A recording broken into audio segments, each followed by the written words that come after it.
Hi, Saripa here from the soulagentblog.com, and in today's video I want to talk to you about raising your money frequency. Now, over on my blog currently I've got a quiz going on where you can answer some questions to find out how you empower or disempower your money story and what opportunities exist for you in terms of as you're stepping into the new era and how you can raise your money frequency more. But one of the things that's really stood out to me is that nearly over 80% of the people that have responded say they're not sure how to raise their money frequency or simply just don't know. And in thinking about this yesterday, I thought, right, I'm going to do a video because this is really practical, foundational stuff, and it's really easy for you to implement. So let's talk about frequency. Frequency is the energy around you. It's the energy that you exude, and it's filled with your thoughts, your beliefs, your stresses, your worries, your good stuff and everything. So it's just like a kind of collection of your energy. And it's from that place that you magnetize, manifest, attract or not, as the case may be.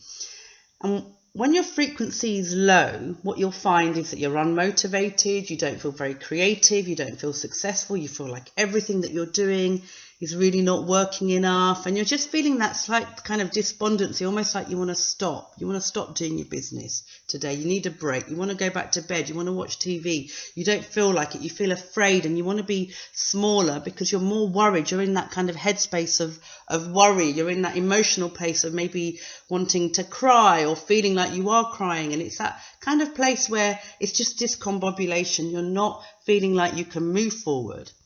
Now, as you enter into that space, or if you're even in the heart of it, if you can stop and recognize it, if you're there, especially if you're there at the moment and you've got concerns around money, and it doesn't even have to be money that creates the lower frequency. It could be anything that's happening in life. It could be something that's happening to people that you love, or something that's happened to you, an unexpected bill. You could have had an argument with someone that you love, or said things that you wish you hadn't have said. You know, we will find so many different ways to beat ourselves up and sabotage ourselves and lower our frequency. And if you can be awake, alert to the fact that you've dropped your frequency, then take a deep breath. First of all, congratulate yourself, and then think about something practical you can do. Before you sit down to try and meditate or do any of that, do something practical. Do something practical in your business, even if it's for 10-15 minutes.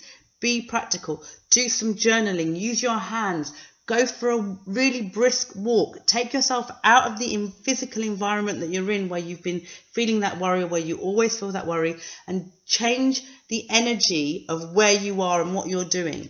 And when you do something practical, which could also be cooking, gardening, cleaning, decluttering, all those things, apart from the fact there's an energy outcome of all of them, because you're shifting your energy, you're also moving away the energy from the mind and the emotional body, because you're being practical. So it's a really good way of stepping out of the kind of fear that can sometimes keep you entrenched for longer than you really wished or knew was possible. So it's the practical stuff first. I always say deal with the practical stuff first. So today I may not have felt like doing this video, but it was that thing of, right, come, sit, do this, because I've made that commitment and it excites me. You can probably see it in my face and eyes. And we always look back and look at what we've achieved, and that is through your practical stuff.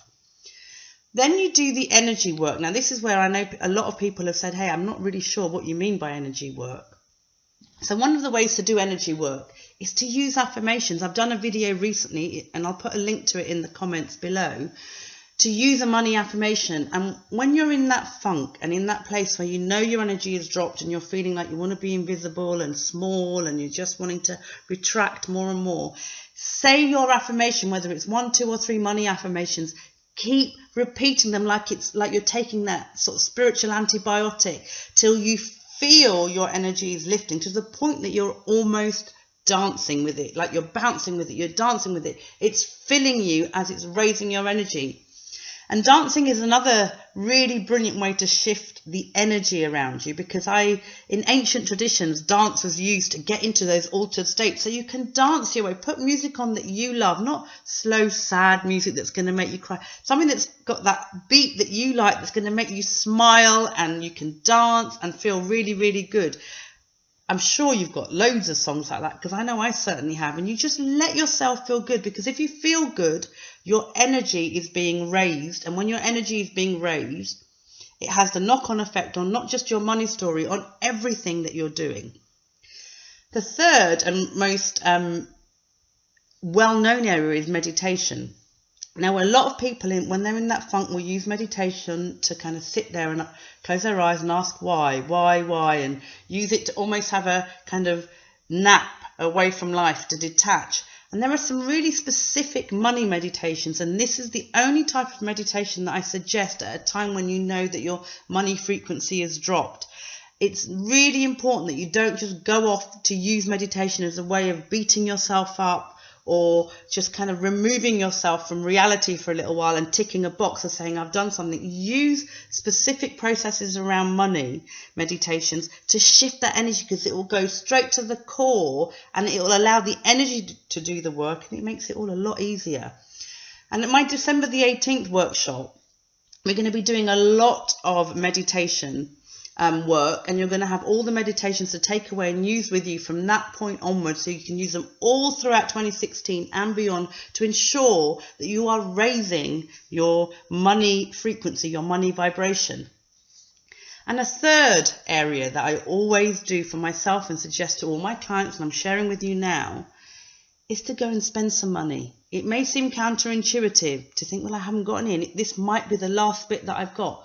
Go and spend money. You don't have to spend it all. It's not about being reckless so that you're completely full of anxiety, because it's no good then.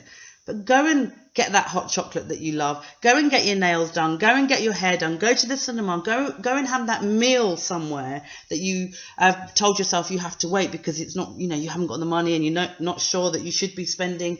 Go and do something so you step out of that habitual pattern of saying I can't.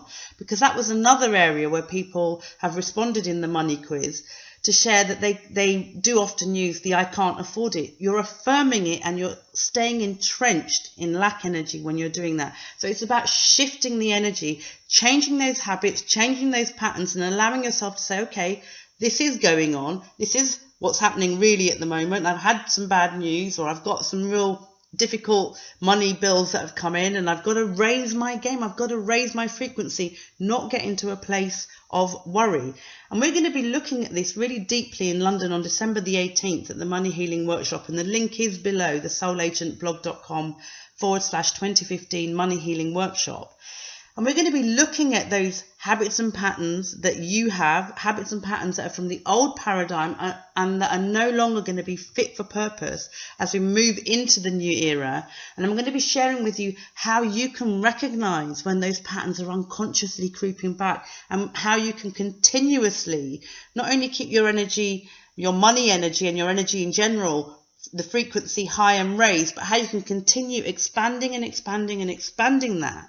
Because as you do, your business will grow. As you do, of course, your bank balance will increase, but so will your ability to serve those that you're here to serve.